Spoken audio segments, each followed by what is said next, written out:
Bonjour, nous sommes en 2022, nous sommes toujours dans le site de l'Institut Docteur Angélique et dans une série de vidéos consacrées aux commentaires de la Somme théologique de saint Thomas d'Aquin dans le De Trinitate.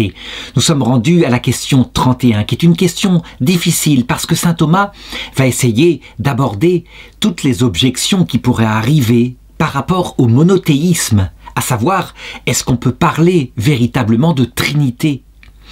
Les objections, eh bien, elles sont souvent complexes parce qu'elles sont portées en général par les Ariens. Les Ariens sont des gens qui disaient que non, le Fils n'est pas Dieu.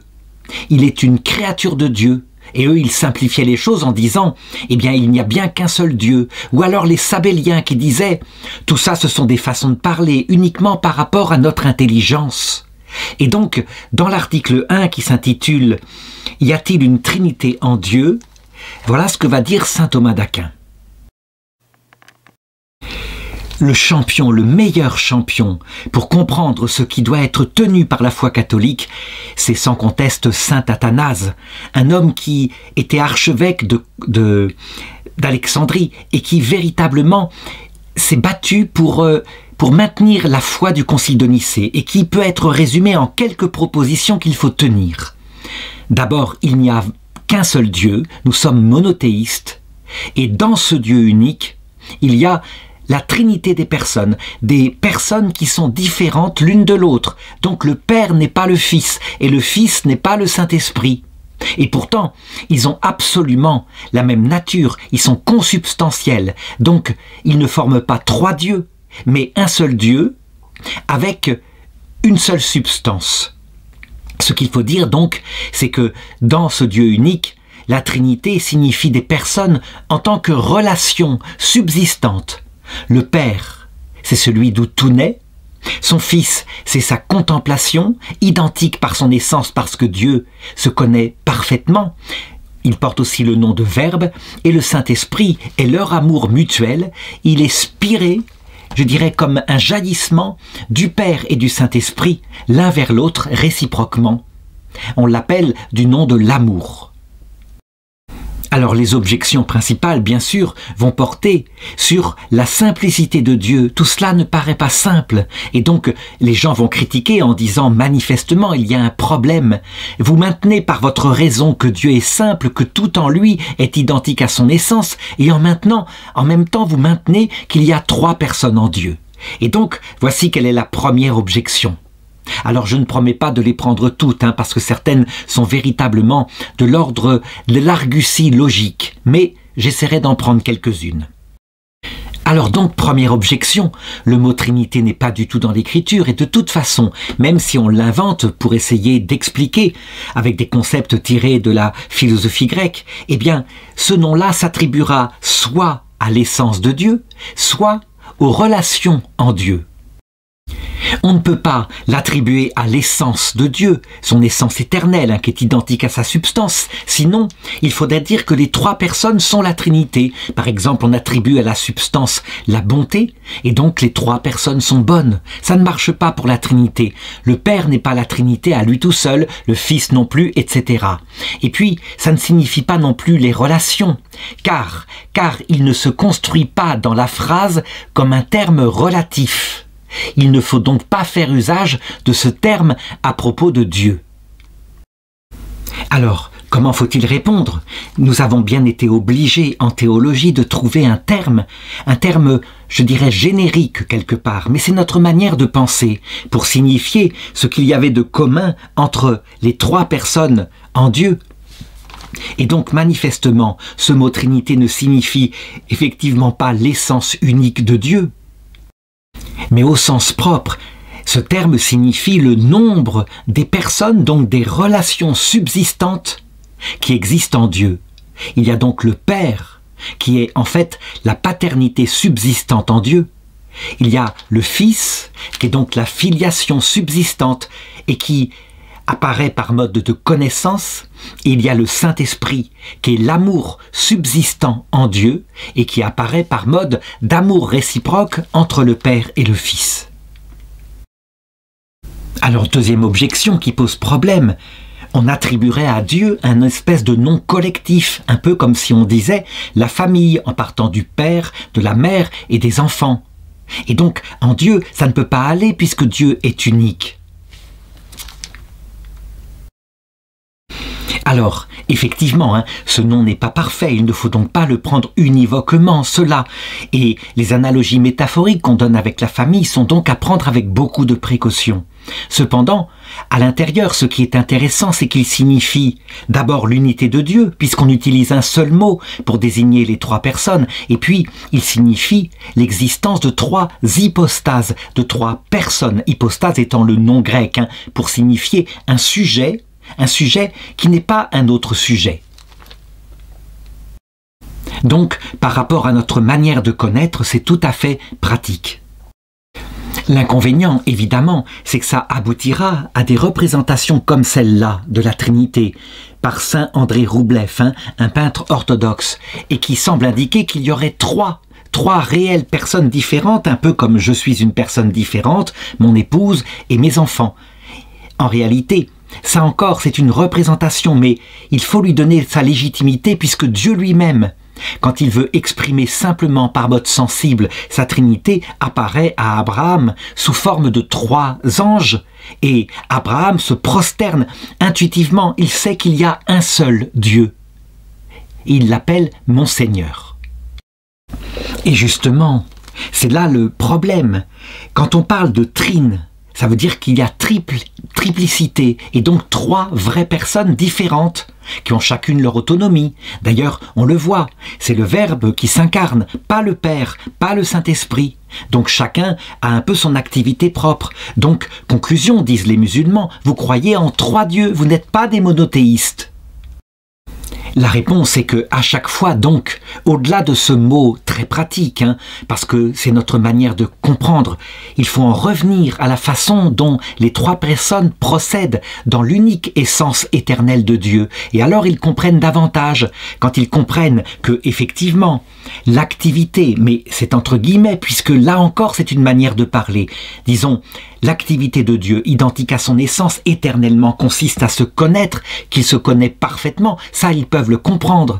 Et ils peuvent comprendre que donc sa connaissance, je dirais, englobe tout ce qu'il est, sans rien perdre, et que donc le concept de lui-même est absolument parfait, et donc identique à lui-même. Sous ce rapport-là, ils peuvent bien voir qu'il y a donc bien un seul Dieu. Et pourtant, il y a bien deux personnes, puisque Dieu est une personne et que son propre Verbe identique à lui-même est une personne. Et on applique la même méthode avec le Saint-Esprit.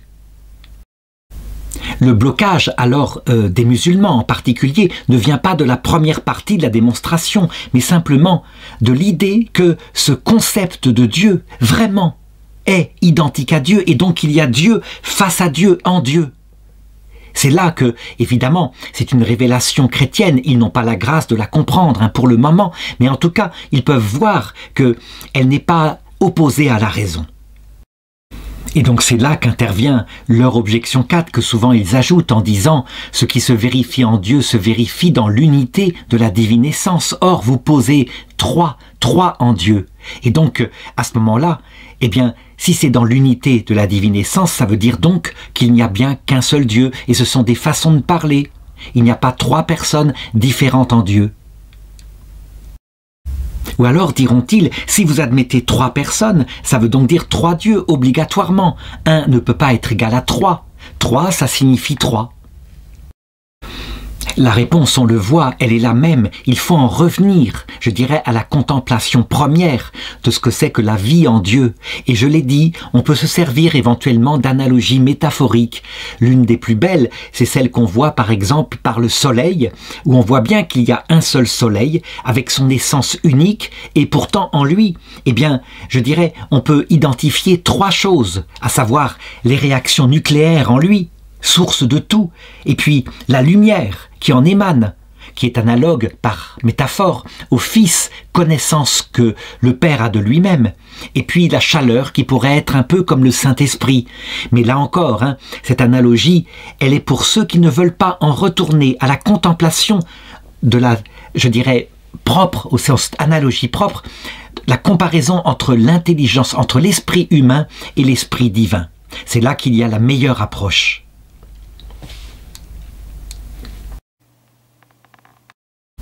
Alors l'article 2 arrive maintenant, qui encore une fois va montrer la complexité de la chose. Peut-on dire que le Fils est un autre que le Père? Et donc évidemment, d'abord utilisons un set contra argument d'autorité. Nous avons bien un seul Dieu, donc Père et Fils ont la même substance divine, ils sont consubstantiels.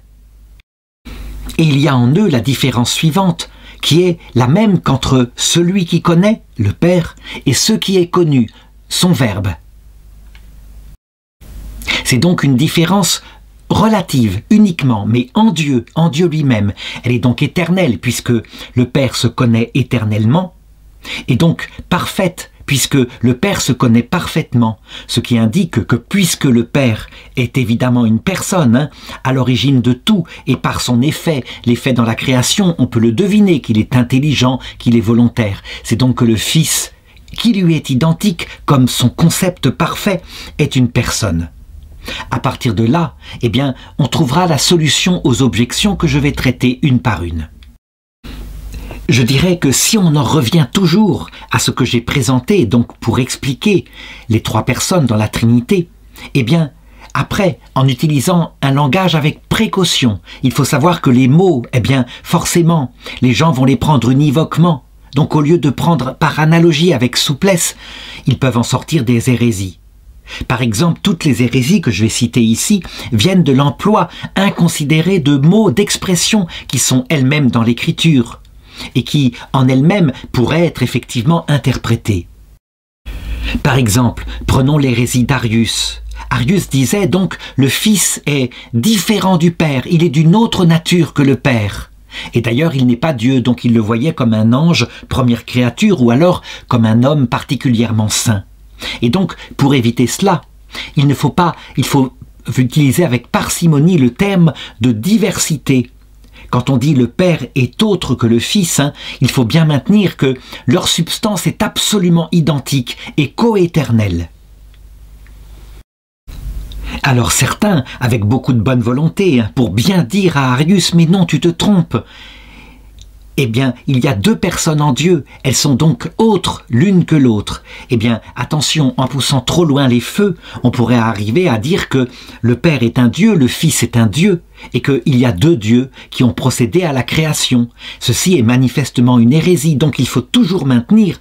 Non, ils forment un seul Dieu parce qu'ils ont la même essence, et dans cette même essence, il y a celui qui connaît, ce qui est connu. Alors il y a bien d'autres erreurs, comme celle de Sabellius qui disait « Tout cela, ce sont des manières de considérer Dieu, mais en réalité, le Père, c'est simplement Dieu en tant qu'il est éternel et source de tout. Le Fils, c'est le même Dieu, mais en tant qu'il vient ici pour nous sauver, il nous révèle qui est le Père. Mais c'est le Père lui-même. Et puis le Saint-Esprit, c'est le Père en tant qu'il vient dans notre cœur pour y habiter par sa présence. »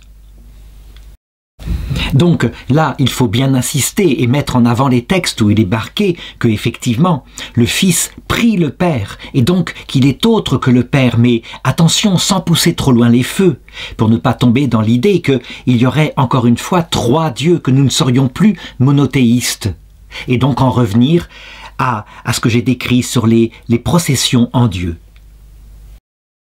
Alors voyons maintenant quelques objections qui poussent plus loin. Par exemple, le Fils n'est pas un autre que le Père, semble-t-il, parce que « autre » est un terme relatif qui invoque une diversité de substances. Donc si on dit que le Fils est un autre que le Père, alors c'est qu'on a deux personnes différentes, par exemple deux anges, comme dans l'apparition au chêne de Mambré, qui est apparu, Dieu est apparu à Abraham, avec le troisième qui était le Saint-Esprit. Alors cette expression, elle devient et elle prend son sens catholique quand on affirme, oui, il y a bien deux sujets différents, mais ils ont la même substance.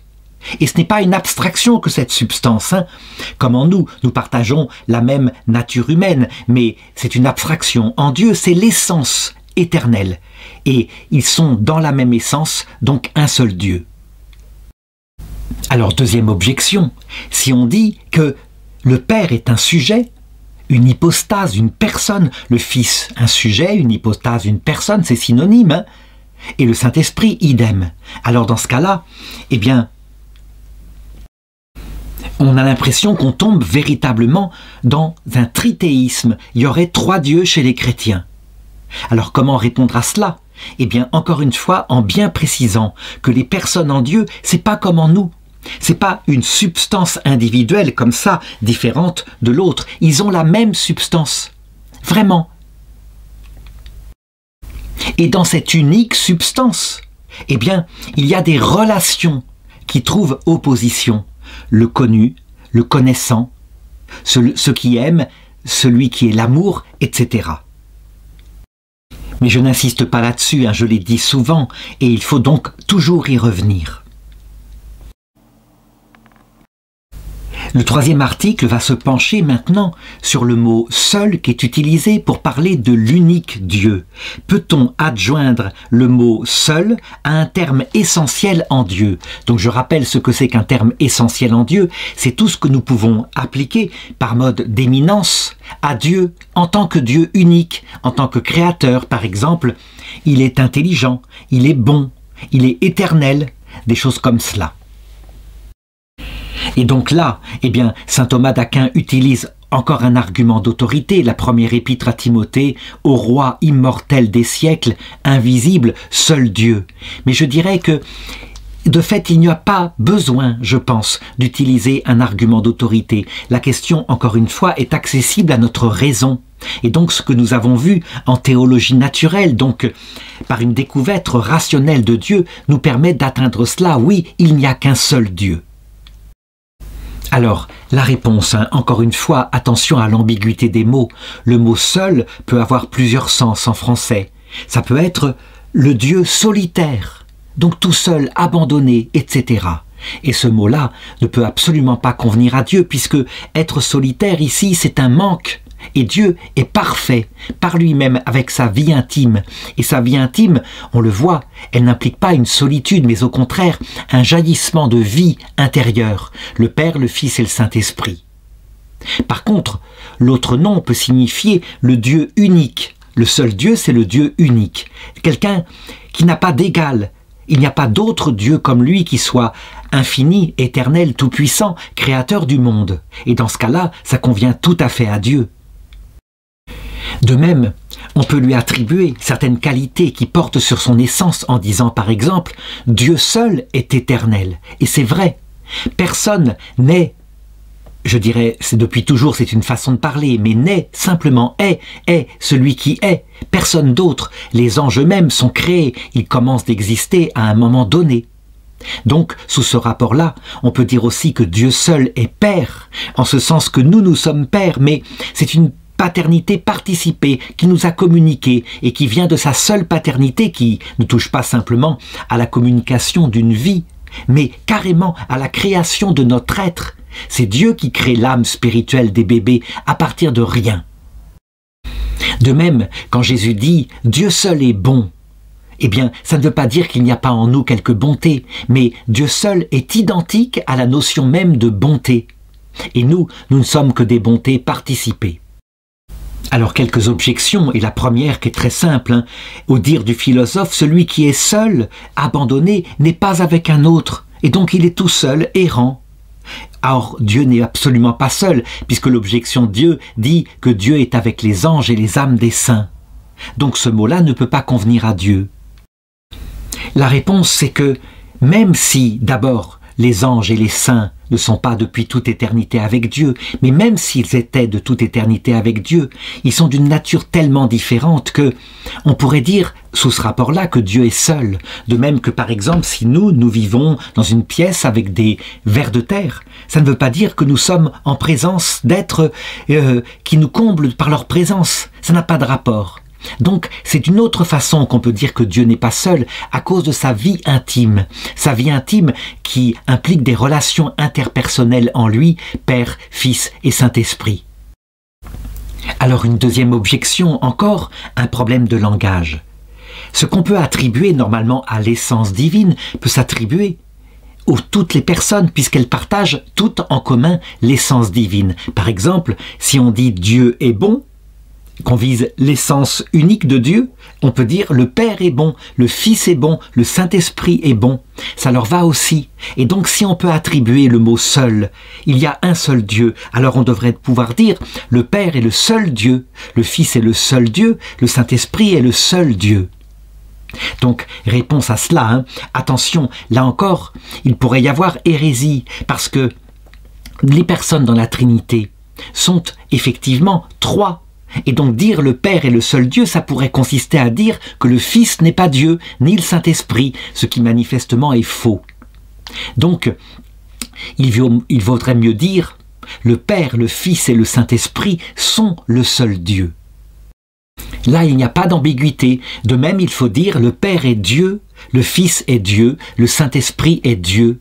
Et ils forment ensemble un seul Dieu. C'est d'ailleurs ce qu'on voit dans les doxologies, quand on dit gloire au Père, au Fils et au Saint-Esprit, comme il était au commencement.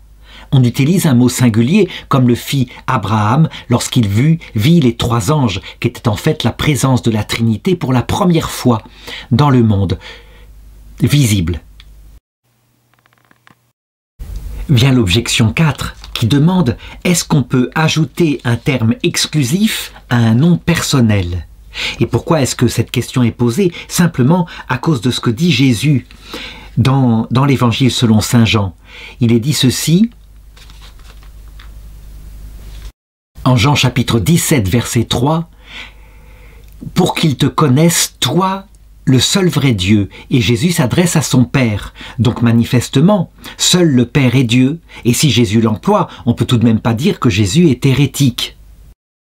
Alors, le 7 contrat, évidemment, c'est que Jésus, dans d'autres passages de l'Écriture, montre bien qu'il est Dieu. Il le fait non seulement par ses actions, mais aussi par ses dires, comme par exemple dans le même évangile selon saint Jean, quand il dit à ceux qui l'entourent, les Juifs, « Si vous ne croyez pas que je suis, vous n'entrerez pas dans le royaume des cieux. Qui es-tu? Avant qu'Abraham fût, je suis. » Et alors ils prirent des pierres pour le lapider. Ils avaient bien compris qu'il s'attribuait le nom qui n'est attribuable qu'à Dieu seul. Et donc, manifestement, il faut comprendre cette phrase quand Jésus dit « Toi le seul vrai Dieu » comme signifiant quelque chose. À savoir que tout ce qu'est le Fils, tout ce qu'il reçoit, il le doit à son Père. Il le dit d'ailleurs à d'autres endroits. Tout ce que je connais, tout ce que je fais, c'est ce que mon Père m'a dit de faire, ce qui est tout à fait logique, puisque le Fils n'est rien d'autre que la connaissance éternelle que le Père a de lui-même. Et donc, dans une relation qui implique l'exaltation de ce dont il provient, une forme d'humilité qui est plutôt, parce que le terme serait plus exact, saint Thomas le nierait, qui est plutôt une forme d'élévation de l'autre au-dessus de lui-même, puisque le Fils y trouve toute son origine. Et donc, en disant « toi seul est Dieu », il signifie par là « et moi, je ne suis Dieu que par toi ». Il faut remarquer que on trouve ce même genre d'élévation de la part du Père à chaque fois où il parle dans l'Écriture, par un bruit de tonnerre qui se fait entendre, il dit « Je l'ai exalté, je l'exalterai encore », comme s'il l'élevait au-dessus de lui-même. Et en effet, le Père lui-même a cette relation au Fils puisqu'il n'est Père que parce qu'il a un Fils. Par contre, bien sûr, si on utilisait l'expression de Jésus, donc « toi le seul vrai Dieu » qu'il adresse à son Père en ce sens que lui nierait sa propre divinité, on sortirait de la foi catholique. Et donc il me reste à répondre aux objections, et dont la plus forte est celle-ci, eh bien, la phrase de saint Jean « afin qu'ils te connaissent, toi le seul vrai Dieu ». Eh bien cette expression-là, saint Augustin dit, elle s'adresse à la Trinité tout entière. En réalité, non, on le voit, elle s'adresse bien au Père. Mais c'est parce que le Père est à l'origine de toute la Trinité. En effet, si le Père ne se connaît pas, il n'y a pas de Verbe. S'il n'y a pas de Verbe, alors le Père et le Verbe ne peuvent pas s'aimer réciproquement, donc il n'y a pas de Saint-Esprit. Ce qui est absurde, Évidemment, certains diront, je suis en train de dire que le Père existait avant le Fils et le Saint-Esprit, mais non, puisque la contemplation du Père sur lui-même est éternelle, et son amour pour lui-même est éternel. Donc on a bien un seul Dieu, et les trois personnes sont de même nature, coéternelles. Alors encore un texte de l'Écriture, quand il est dit, en Saint Matthieu, « Personne ne connaît le Fils si ce n'est le Père ». Donc, autrement dit, ça voudrait dire que seul le Père connaît le Fils, ce qui manifestement est faux parce que le Saint-Esprit lui-même connaît le Fils. Donc là, encore une fois, il faut comprendre cela de la même façon, parce que le Père est à l'origine de tout dans la vie trinitaire, eh bien, tout se ramène à lui. Et voilà pourquoi aussi le Verbe, quand il vient sur terre, il nous parle sans cesse de son Père. Il veut faire connaître son Père. Et c'est là qu'on découvrira ces relations d'infinie humilité, ou plutôt de kénose, parce que l'autre est mis au-dessus de soi-même, alors que l'autre est semblable à soi-même, qu'on voit perpétuellement dans la Trinité. Une troisième objection qui n'est pas citée par saint Thomas d'Aquin, mais qui va dans le même sens, quand Jésus-Christ dit « Personne ne connaît la date de la fin du monde, si ce n'est le Père, pas même le Fils ». Et donc, par là, il sous-entendrait que certaines sciences, lui seraient étrangères, ce qui semble indiquer que, manifestement, il n'est pas Dieu, puisque Dieu est omniscient. Alors, à cette objection, saint Thomas répond que c'est en fait sa nature humaine qui répond ici. Mais manifestement, on le voit bien, c'est la personne de Jésus-Christ qui répond cela. Et donc il faut le comprendre de la même façon que j'ai indiqué. Le Fils ne connaît rien par lui-même, puisqu'il n'est que la connaissance que le Père a de lui-même. Et donc, la date de la fin du monde, il la connaît par son Père. Et si son Père ne la lui donne pas, par la procession, par mode de connaissance, il ne connaîtrait rien. Mais donc, évidemment, puisque le Fils est la connaissance parfaite que le Père a de lui-même, eh bien, sous ce rapport-là, et par mode d'origine venant du Père, le Fils connaît tout. Une quatrième objection viendrait de la liturgie. L'Église chante « Toi seul est le Très-Haut, Jésus-Christ ». Et donc manifestement, cela veut dire qu'il n'y en a pas d'autre qui soit le Très-Haut, et donc ça exclut le Père et le Saint-Esprit. Donc attention, et on voit que là, parfois, si on prend une expression comme ça en la coupant du reste, on pourrait tomber dans des hérésies. Le texte dit, dans bien d'autres endroits de la liturgie, « Toi seul est le Très-Haut, avec le Père et le Saint-Esprit », dans la gloire de Dieu le Père, par exemple. Donc on le voit bien. Les doxologies de l'Église, évidemment, corrigent ces expressions parfois qui sont incomplètes.